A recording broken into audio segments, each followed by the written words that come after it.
You're underground.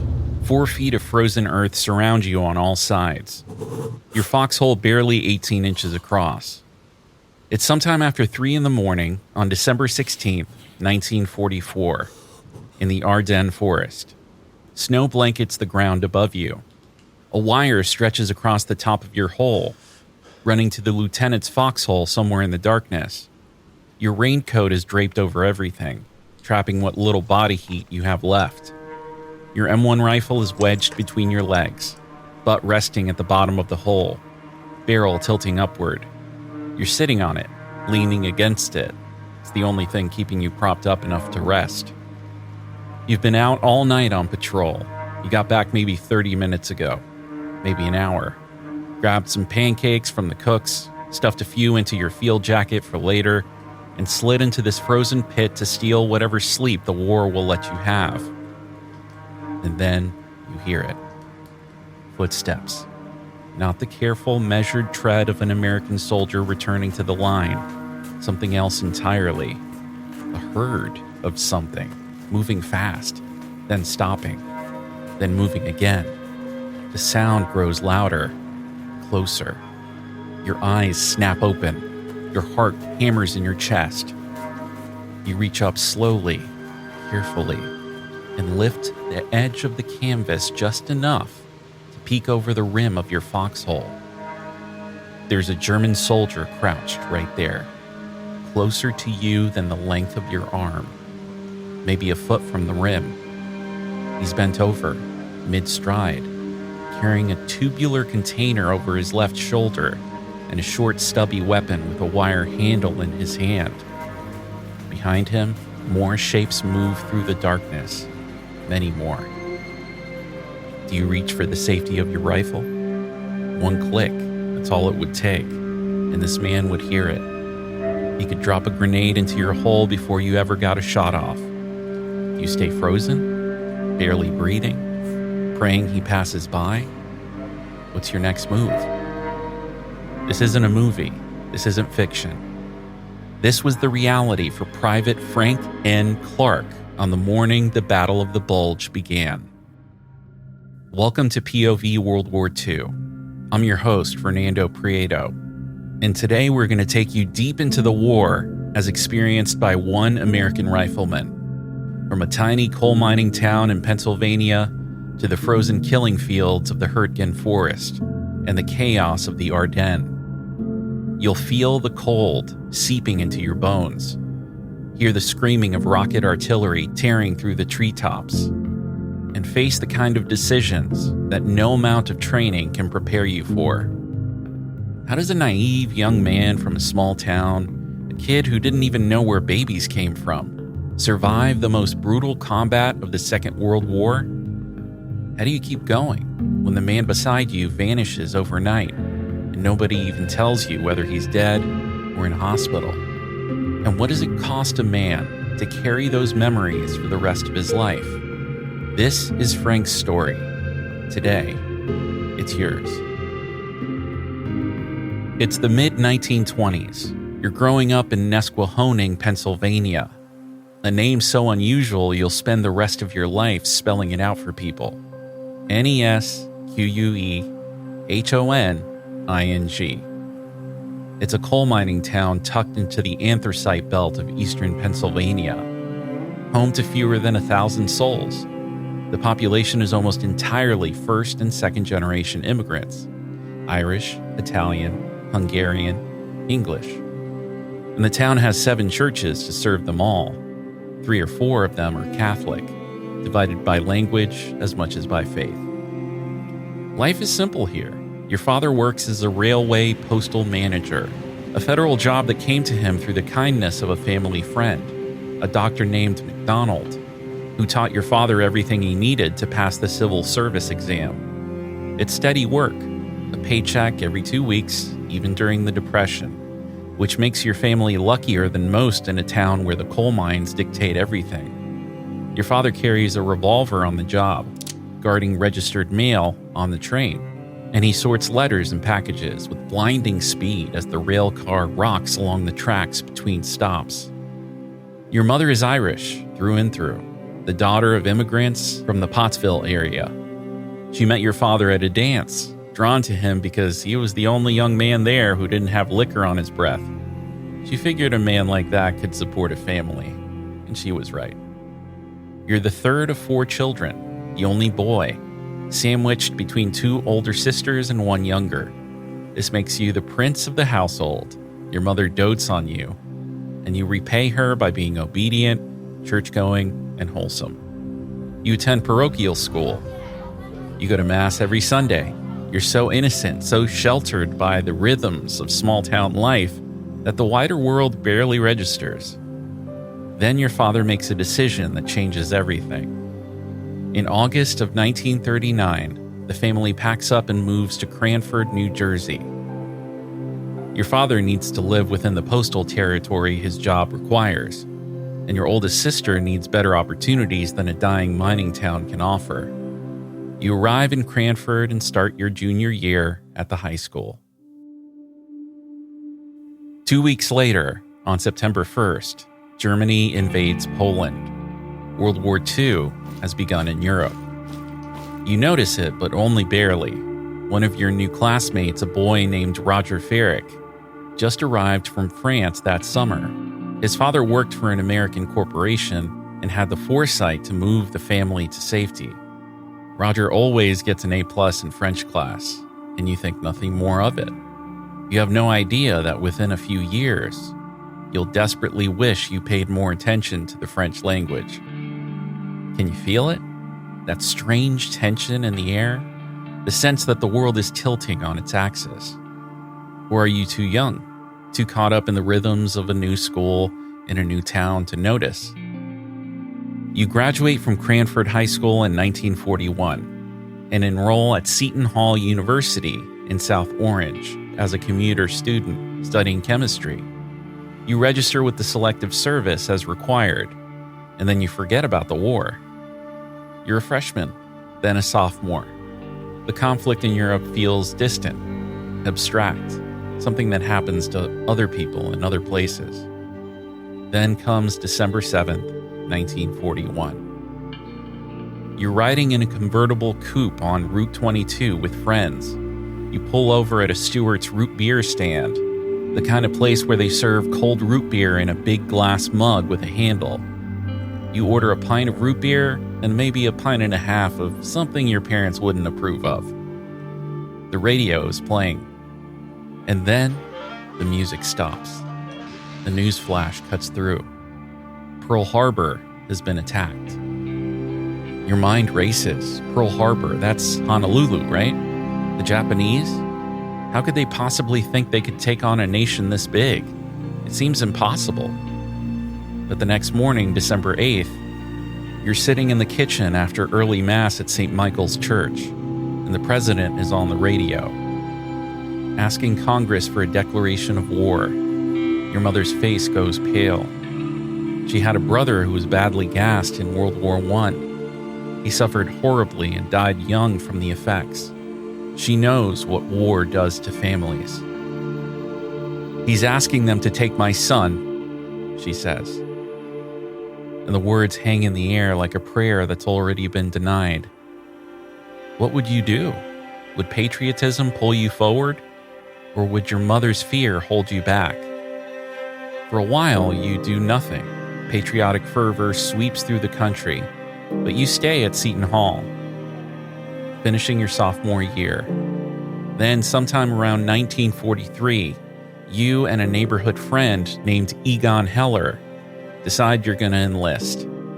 Egon is German-born, his parents having come over 5 years before the war, and he's as Americanized as they come, except for the name, which you've never heard anything like back in Nesquehoning. But first, you try the Marines. You walk into the recruiter's office full of purpose, and they sit you down in front of a series of colored plates. The Ishihara color test. Hidden within each circular pattern is a number, and you're supposed to find it by tilting your head this way and that. You can't. Your color perception is terrible. You squint, you tilt, you try every angle. and you can't find the numbers hidden in there, any more than you could find the 57 on a Heinz bottle cap. The Marines turn you down flat. You're devastated. But looking back decades later, you'll realize this was a blessing. The battles the Marines fought in the Pacific were in many ways even more savage than what you'd face in Europe. A failed eye test may have saved your life. You and Egon enlist in the army. They send Egon to Burma, to the China-Burma-India Theater, working with the Air Force ground crew. You head to Camp Fannin, Texas, for 17 weeks of infantry basic training. The camp is in hot, flat farm country, watermelon country, and the heat is oppressive. But you're learning the tools of the trade, the M1 rifle, the carbine, mortars, machine guns. You learn to dig foxholes and read maps and prepare for the kind of war they're fighting across the ocean. After basic, the Army sends you to Michigan State University under the Army Specialized Training Program. Because of your 2 years of college and your poor color perception, someone decides you might make a good aerial photograph interpreter. It sounds almost absurd. The colorblind kid is going to read aerial photos. But you throw yourself into surveying courses and learn to calculate the heights of buildings by measuring the shadows they cast. Your mother is delighted. Maybe her boy won't have to carry a rifle after all. Then the ASTP program is shut down. The Army needs riflemen, not photo interpreters. The program is scrapped, and every man in it is reassigned to the infantry. Some of the men protest, feeling betrayed. You take it in stride. Christmas has come and Christmas is gone, you think. So be it. They send you to Camp McCoy, Wisconsin, for a refresher course in basic infantry training. This time in freezing cold, with coal stoves in every barracks filling the air with the smell of sulfur. Then to AP Hill, Virginia.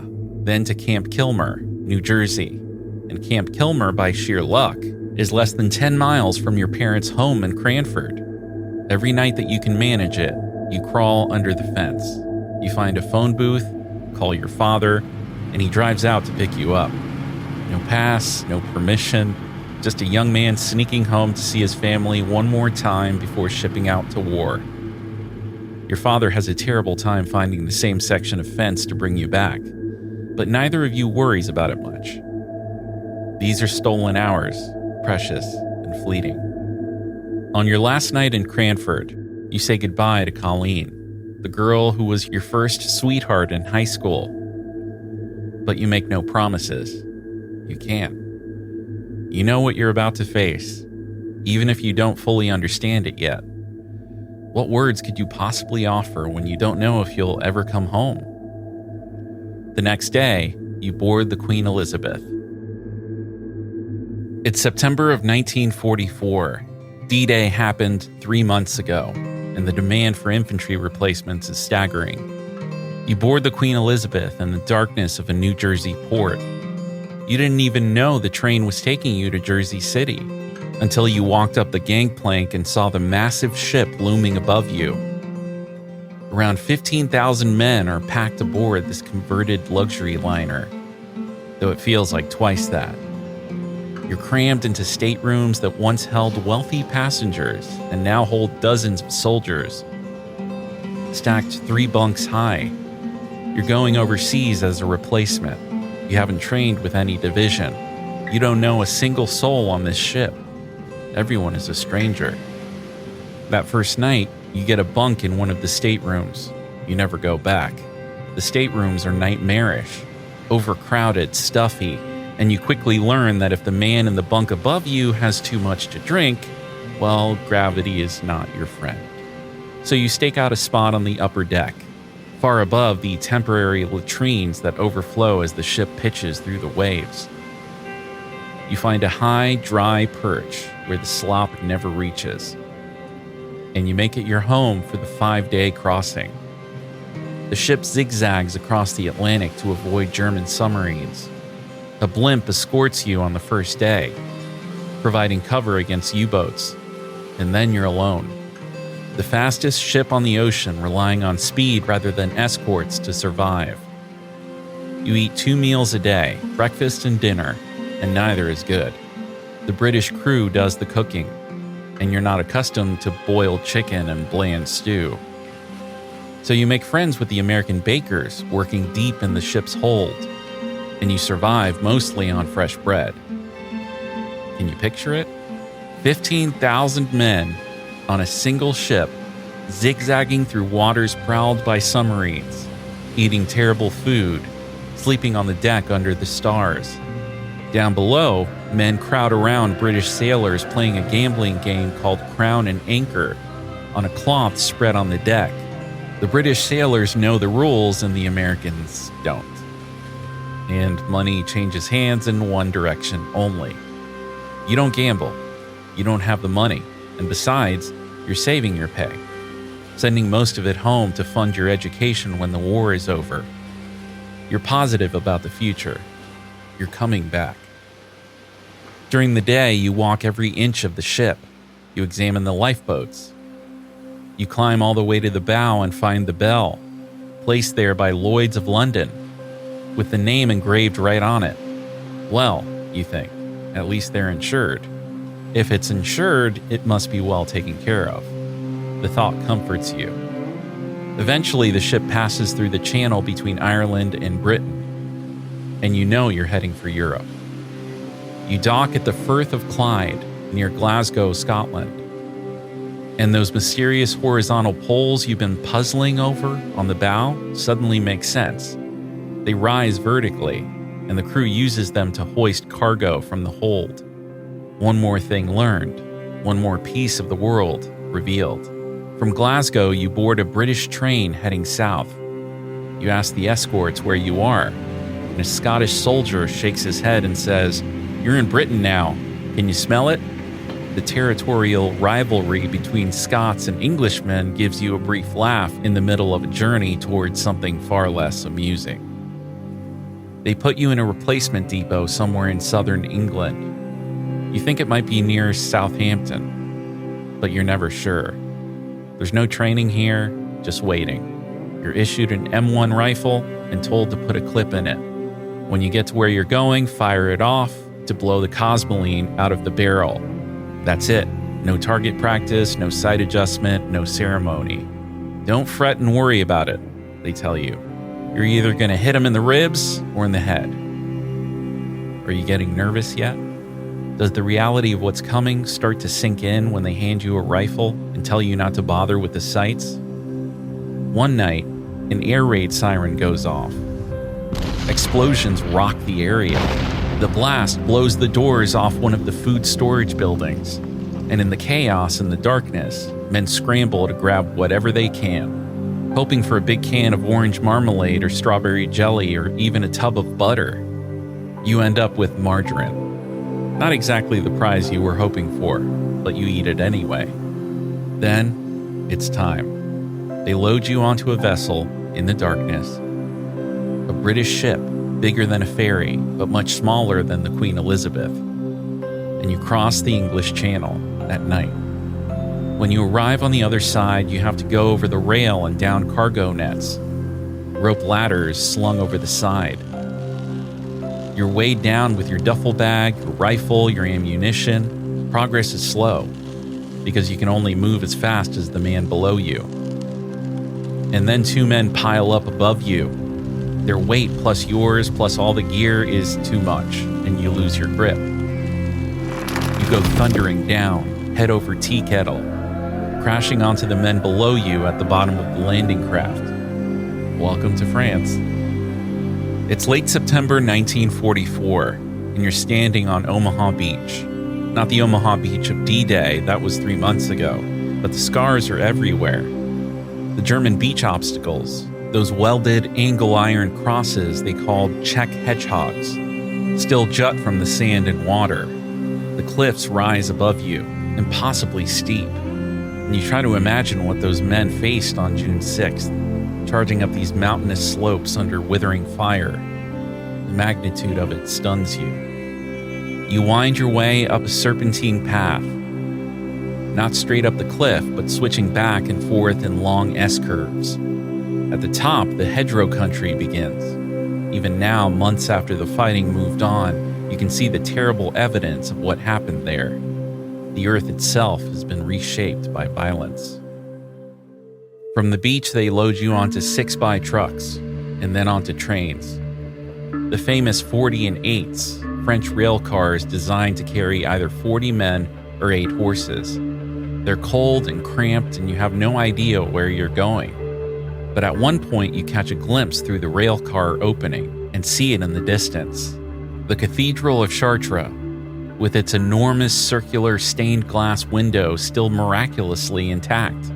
The French had removed the glass for safekeeping before the war, and an American colonel had countermanded an order to shell the building during the liberation. Small mercies in a landscape of destruction. The train takes you east, away from Paris, away from the front lines, for now.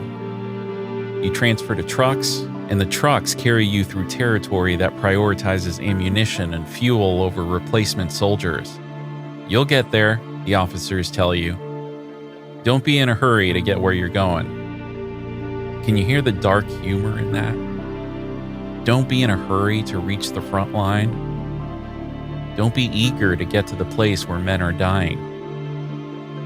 You arrive in Liège, Belgium, and for the first time you can see the war on the horizon. At night, the sky flashes and flares with distant explosions, like lightning that never arrives, illuminating the clouds from below. You sleep in a factory building and hear about a buzz bomb, a V-1 rocket, that made a premature landing somewhere nearby. You didn't hear the explosion yourself, but the officers are talking about it at breakfast, and it hits you. You're getting closer to this thing now. In Liège, you find a bakery still operating amid the damage, and someone in your group has money. You buy a long, skinny loaf of French bread, fresh, warm, wonderful, and share it among your group.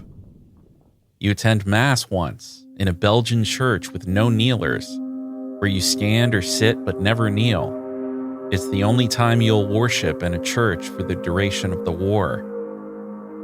Then the trucks come again, and they carry you forward, toward the Siegfried Line, toward Germany, toward the front. It's around the 1st of November 1944, night has fallen, and a 6x truck drops you off in a place you can't identify. Explosions light up the sky intermittently, and an officer signals everyone forward. Keep moving, no need to fall down, all fall down first and you do it then. When the lieutenant hits the ground, you hit the ground. That much you've already learned. You're assigned to Company A, 1st Battalion, 112th Regiment of the 28th Infantry Division, the Bloody Bucket Division, named for the red keystone on their shoulder patch. About half of the men on your truck go to the 112th. That tells you something about the casualties they've suffered. Your first task isn't combat, it's caring for the dead. The men you're replacing, some of them are still here, not alive. Their bodies lie under tarpaulins, waiting for graves registration to come and collect them. And graves registration is very, very busy. Your job is to help stack their belongings, load their remains onto trucks, and carry them to the rear. After a couple of days of this grim work, the bodies have stiffened in the cold. They're already like wood, as you'll remember it decades later. How do you process that? How do you handle the dead with your hands, and then pick up a rifle and walk into the same forest that killed them? Do you think about what they went through, or do you push it down and focus on what's in front of you? You're assigned to a squad of 12 men. You don't even learn the sergeant's first name. There's no time for introductions. No welcome aboard, glad to have you. The most you get is a grudging acknowledgement. They're glad to see you because your arrival means they're no longer the newest guy. In this army, the newest man walks point. He's the first one through the trees, the first one to step on a mine, the first one a sniper sees. That's you now. The Hürtgen Forest is unlike anything your training prepared you for. The trees grow so close together you can barely walk between them. No vehicle can pass through unless a path has been carved out. The canopy overhead blocks out the sky, creating a twilight world even at midday, and every inch of it zeroed in by German artillery. You learn very quickly that there's a difference between what they taught you at Camp Fannin and what happens here. Closeness only counts in dancing, you'll say later. Everything is a surprise. Every action is different. What worked today might get you killed tomorrow. The noise is constant and overwhelming. One ear hears something, the other ear hears something else, and you're trying to make sense of it all while moving forward under fire. Do you hear that? The deep whoomp of a mortar leaving its tube, the shell arcing up and then dropping straight down on you. The rattling cascade of artillery, 6, 7, 8, 20 pieces firing at once, plowing the earth around you. And then there's a new sound, one that terrifies even the veterans. The German Nebelwerfer rockets, which the Americans call screaming memes. A single launcher fires 6 rockets in rapid succession, and the Germans fire them in batteries, so the rockets come in salvos of dozens, saturating an area with explosions. The rockets usually come in the early morning, hours before daylight, designed to soften everything up before the German infantry advances. And the Germans have every advantage here. They're defending their own territory, the fatherland. They know this terrain like the back of their hand. They have detailed maps. They've had their positions zeroed in for months. You have a road map that shows major towns and not much else. Then there are the mines, the most serious threat for infantry, because you're the first ones through. And you won't know there's a mine until someone steps on one. When the ground is frozen hard, the Germans hide them under piles of brush or leaves. Going through wooded areas is actually preferable. Tree roots can interfere with the blast, but you can't always choose your path. And the snipers, not snipers in the traditional sense, not men with telescopic sights picking off targets from great distance. These are rear guards, covering the German retreat, positioned as close as a few dozen feet away. Their job isn't necessarily to kill you, it's to disable you, to slow your squad down, to buy time for the mortar teams to adjust their fire onto your position. When you hear that first shot crack out, you don't know where it came from. You freeze. The squad stops. And somewhere behind that sniper, the Germans are shifting, repositioning, setting up their next ambush. You're the point man for the first 3 of 4 engagements. 3 or 4 times, you're the very first American walking into the unknown, the sacrificial lamb, the man everybody watches to see if he steps on a mine or draws sniper fire. The veterans aren't cruel about it, exactly. It's just the way things work. Nobody wants to be out front, and somebody has to be. So the fresh men go first, and if they survive long enough, they gradually work their way back in the formation. After 3 or 4 missions, newer replacements arrive and you move back to the number 4 position. You've earned that much. You've survived long enough to know what you're doing, to read the sounds of combat, to anticipate what might come next. Hey, you tell yourself, if I could survive until today, I can survive until tomorrow. You don't forget what you've learned. You don't forget what you've experienced. Every day makes you a little sharper, a little more alert. You learn whose voice to listen for. Is that the sergeant giving legitimate orders, or some other private directing traffic on his own? You learn to distinguish the crack of a rifle from the thud of a mortar, the whistle of incoming artillery from the shriek of a Nebelwerfer rocket.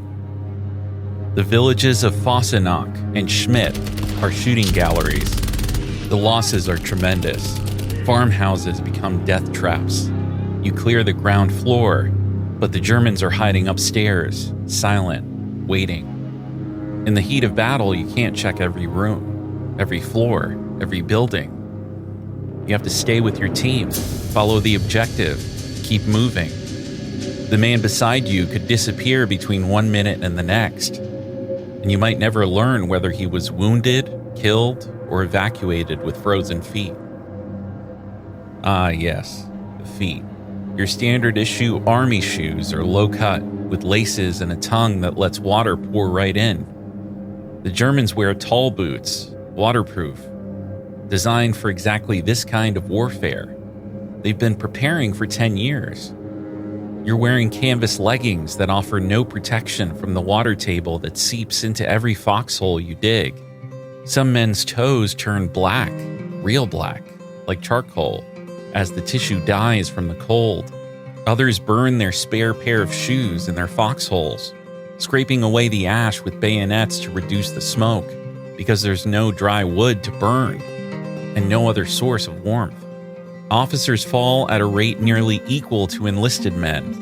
Most of the lieutenants have about as much training as you do, plus the extra burden of having to expose themselves to deliver orders and receive reports. By the time things filter down to your level, they've already changed. The situation is different from what the lieutenant was told.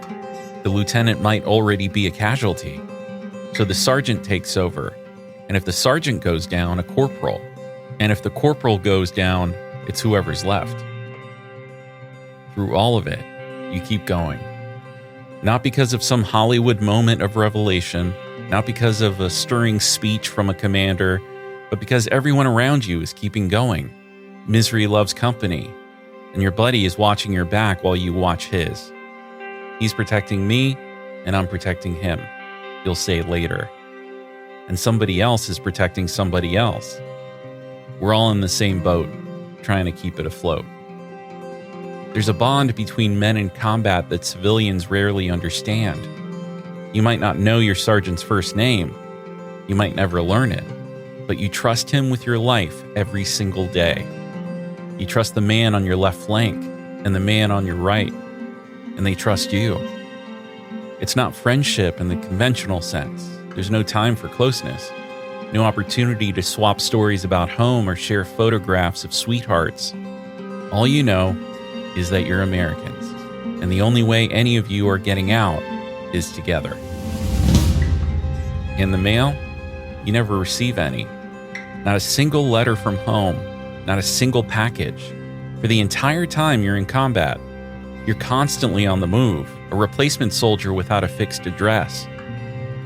Always being shuffled forward. Ammunition gets priority on every truck, every jeep, every supply run. Your mother writes. Colleen sends packages. None of it ever reaches you. You write home when you can, at night, but the letters are censored and you can't say anything about what you're really going through. Your family knows you're alive only because the letters keep coming.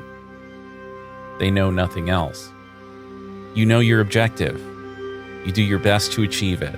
You get a little smarter every day, a little more alert, a little better at reading the sounds and signals of combat. Hey, you tell yourself, if I could survive until today, I can survive until tomorrow. After 4 or 5 days of fighting in the Hürtgen Forest, though the days blur together until you can't tell 4 from 14, the word comes down, you're being moved. Another division is coming in to take your place. You pile into trucks and head south, to a quiet sector in the Ardennes for rest and rebuilding. You don't know it yet, but you're heading straight into the biggest battle the American Army will ever fight. It's early December 1944. You're in the Ardennes, in a densely wooded area northeast of Bastogne, in the vicinity of St. Vith. The 28th Division has been sent here to recuperate after the meat grinder of the Hürtgen Forest. Your section is in the northern part of the division's line, with the 110th Regiment in the center and the 109th to the south. Other divisions hold the flanks beyond. For 2 to 3 weeks, you do something almost unimaginable. You rest. Not real rest. There's still the cold, the snow, the constant vigilance, but the guns are quiet. During the day, you cut wood and build fires. You construct covers over your foxholes with branches and tarpaulins.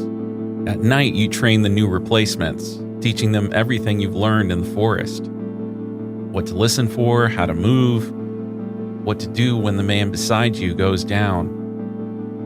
You gather in your squad like knights of the round table, as you'll remember it, and you talk through the scenarios. What do you do when one of us gets badly hurt? Do you stop and help him, or do you keep going toward the objective? The answer isn't easy, but it's clear. You keep going. The medics will come. The follow-up units will find him. Your job is to achieve the objective, because as long as the squad is moving forward, everyone has a better chance of surviving. Only when the objective shifts, when you're told to pull back or reposition, can you go back for the wounded. These are conversations no one should ever have to have, but you have them, because the alternative is chaos when the moment comes. December 15th, you go out on patrol with most of your squad, leaving late in the evening, maybe around 10 o'clock. You move slowly, carefully, into the darkness toward the German lines. The night is bitterly cold. You're not wearing your steel helmet. Too noisy. Instead, you wear a knitted cap that lets you hear every sound. The crunch of your boots on snow, the rustle of branches, the distant murmur of activity ahead. You get close, very close, maybe 100 feet from the German positions, maybe 150 at most. Close enough to hear metal slamming against metal, car doors, truck doors, the unmistakable sounds of vehicles and equipment being moved in the darkness. Something is happening on the other side. Something big. The buck sergeant takes notes, and your patrol slowly, painfully, retraces its steps back to the American lines, terrified that a German patrol might have moved into the territory behind you. You arrive back at your position in the small hours of the morning. The cooks have come up with hot pancakes and coffee. You fill your canteen cup and grab 5 or 6 pancakes, eat a couple, stuff the rest into your field jacket, and slide down into your foxhole. The safety is on your rifle. The wire stretches overhead, connecting your position to the lieutenant's. You pull your raincoat over the opening and close your eyes. What you don't know, what no one on the American side knows, is that the German military has assembled 3 entire armies across the Ardennes front. Over 200,000 German soldiers, supported by hundreds of tanks and assault guns, are poised for the largest German offensive on the Western Front since 1940. The sounds you heard on patrol, the slamming metal, the vehicle movement, were the final preparations for what Hitler has codenamed Operation Watch on the Rhine, and it's about to begin.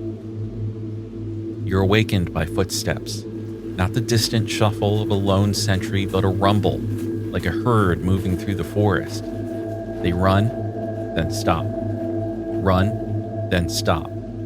Every time they're closer, every time louder. You reach up and lift the edge of the canvas.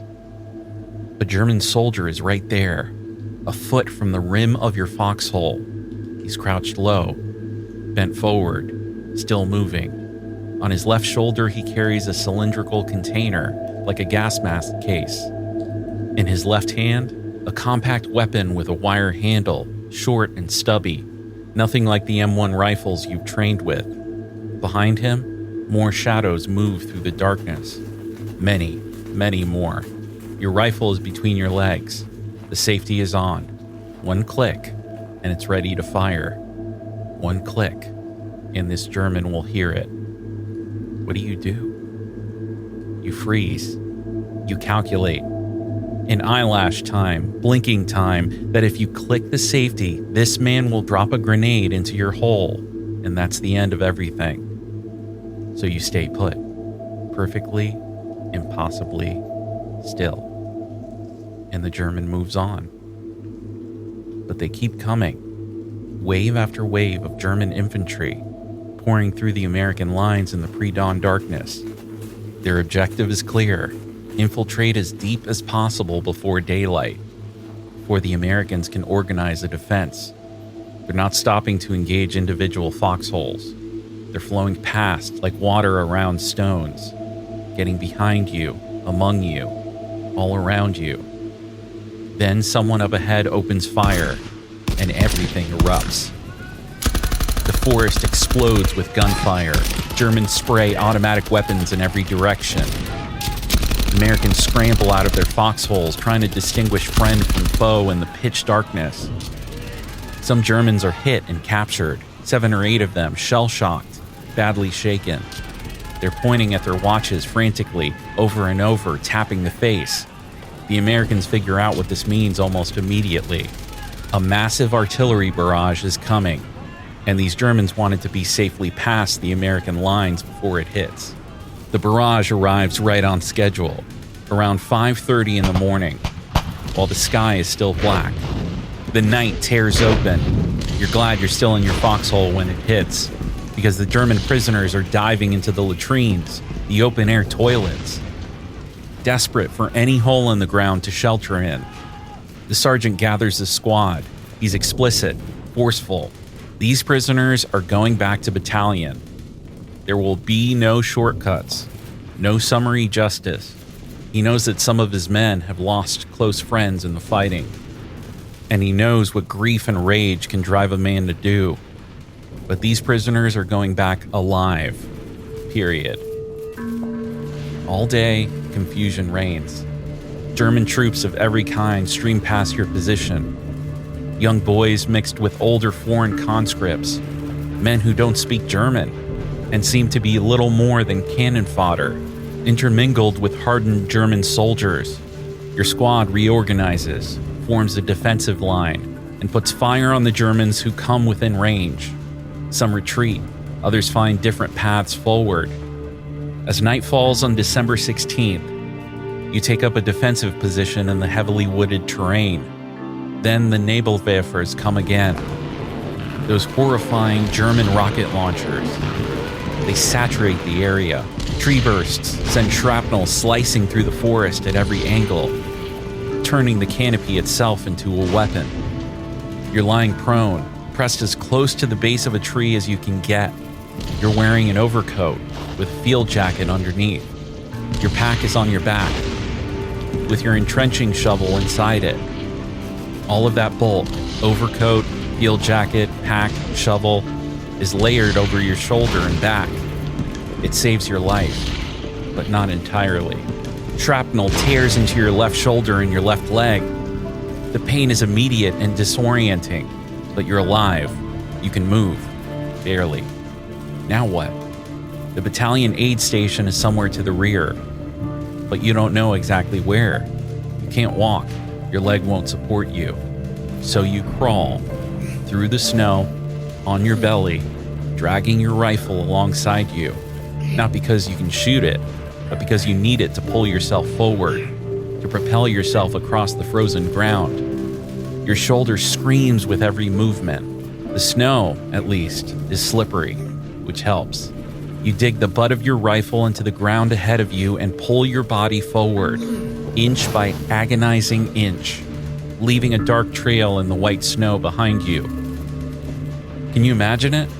Crawling through a frozen forest in the middle of the largest battle the American army has ever fought, wounded, bleeding, alone, not knowing if the next figure you see in the darkness is American or German. The sounds of combat echo all around you. Gunfire, explosions, shouting in 2 languages. But you can't tell how close any of it is. Every yard is agony. Every minute feels like an hour. The cold that was merely uncomfortable before is now your enemy, sapping your strength, making your fingers numb, trying to convince you to just stop, just rest, just close your eyes for a moment. It takes you at least 30 minutes to reach an intersection on a road, where American soldiers stop you and point you toward the aid station. When you finally arrive, there are no signs, just jeeps with litters and vehicles marked with red crosses. They drag you inside, into the bright light. And the first thing they do is grab your rifle. "Oh, God," the medic says. "Don't ever bring people in here with a rifle." The Germans are all around, and a rifle in an aid station violates the Geneva Convention protections that keep this place from being a target. You lie on the floor. The man next to you has lost his arm. You look at your own arms, still attached, and think, well, at least I kept mine. They sew you up and put you in a cast at a field hospital in Bastogne, but the lines are collapsing around you, and you have to keep moving west to stay ahead of the German pincers. On or around December 18th, they load you into an ambulance and start driving west, toward Paris, toward safety. On that dark road heading away from the battle, you hear the ambulance driver comment on something unusual. A long column of vehicles approaching with their headlights on full, not the usual dim painted-over blackout lights, but blazing high beams, as if they're in a hurry and don't care who sees them.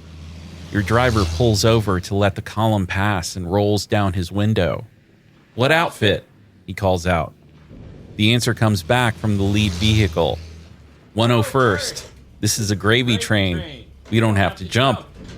The 101st Airborne Division, racing from their rest area to reinforce the vital crossroads at Bastogne further south, before the Germans can seal it off. They'd been on R&R at Camp Mourmelon, recovering from Operation Market Garden and months of hard fighting in Holland. And instead, they're being thrown into the biggest battle of the war on the Western Front. The gravy train, the man called it. No parachutes this time. Just trucks barreling through the night toward a city that would soon be completely surrounded. You sit in the ambulance and watch them pass, vehicle after vehicle after vehicle, headlights cutting through the winter darkness. These men are heading into the furnace you just crawled out of. From there, your journey becomes a blur of evacuations. An ambulance to a port. You think it might be Antwerp. German POWs carry you aboard a transport ship. You cross the channel to England, and then a train carries you north to Scotland. British nurses tend to you aboard the hospital train. Nuns, you think at first, from the way they're dressed. Until one of them hands you a bedpan and you learn otherwise. In an embarrassing incident involving linen that was definitely not meant to be used as you used it. You wake up in a hospital bed near the Firth of Clyde, and in the bed next to you is a man named Malcolm Forbes. Yes, that Malcolm Forbes.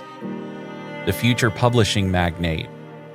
Right now, he's a staff sergeant who commanded a water-cooled machine gun in the 84th Infantry Division. The published record says he was wounded in combat near Aachen, but Malcolm tells you a different story. He says he was mowed down by his own men when he didn't hear the challenge halt on a cold, windy night while checking his machine gun positions. The bullets cut him across the hips, and he'll carry the effects for the rest of his life. You and Malcolm become unlikely companions. He's a Scotsman by heritage, sharp as a tack, already thinking about the stock market while most men in the hospital are just thinking about getting home. When the time comes to return to the States, Malcolm suggests you travel together on the Ile-de-France. "Frank," he says, "I'm going to go by boat." And you reply, "If I don't get stuck with the car fare, I'll go with you."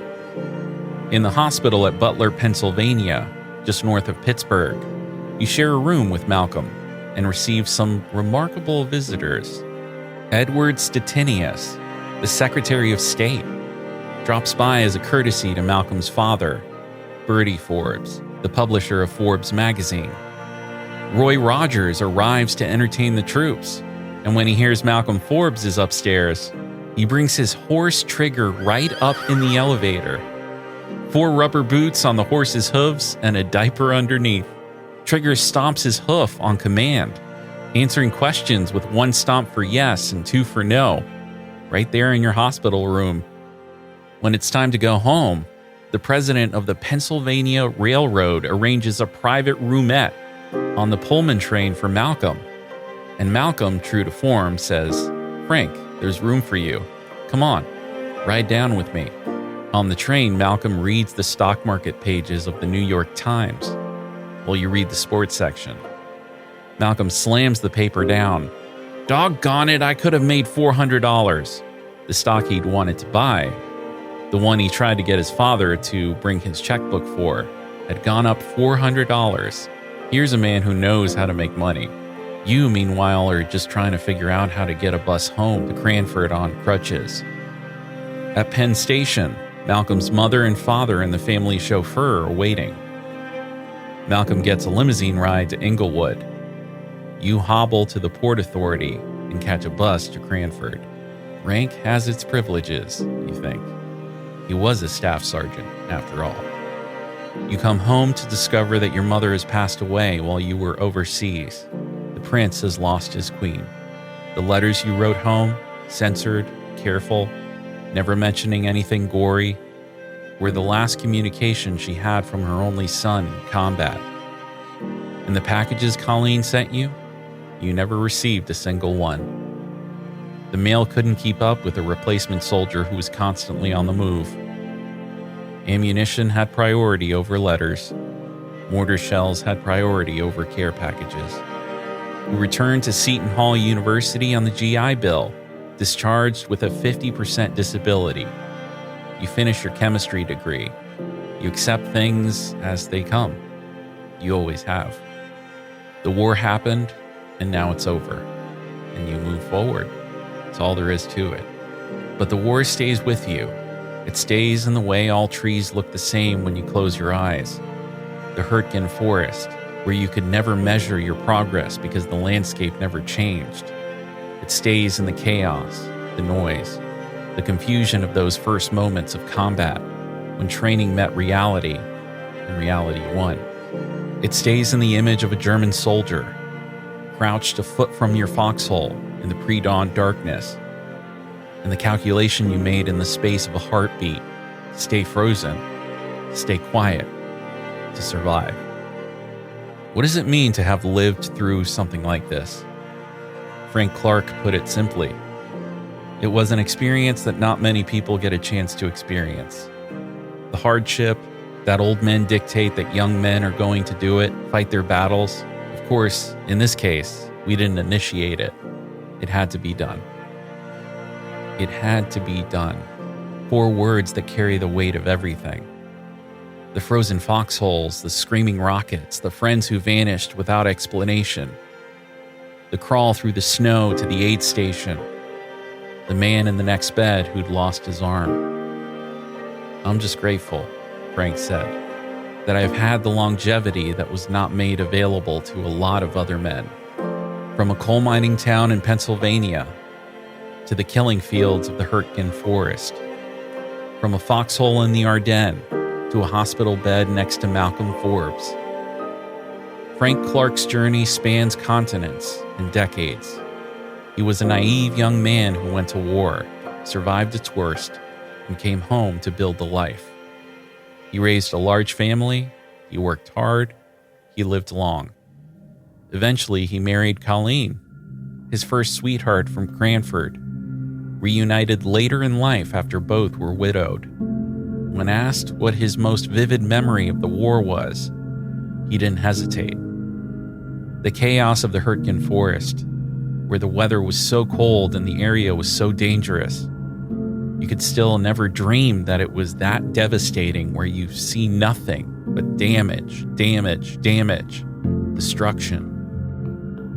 This was Frank N. Clark's war. A private in Company A, 1st Battalion, 112th Regiment of the 28th Infantry Division. One soldier among millions, one story among countless thousands. He didn't ask for glory. He didn't seek recognition. He went where he was told, did what was expected of him, and survived when so many others did not. He carried those memories quietly for decades. The sounds, the cold, the fear, the chaos. And when he finally sat down to share them, he did so with the same straightforward honesty that had carried him through the war itself. May we never forget him. May we never forget any of them. Thank you so much for listening. If you enjoyed this episode, please leave a positive review or rating. It actually makes a huge difference in helping people find these stories and only takes a few seconds. This story can be shared thanks to a partnership with the Rutgers University Oral History Archives. If you've got a story you'd like their help in sharing, visit oralhistory.rutgers.edu. That's oralhistory.rutgers.edu. Visit povworldwar2.com for podcast updates and more. That's povww2.com. I'm Fernando Prieto. Thanks again for listening.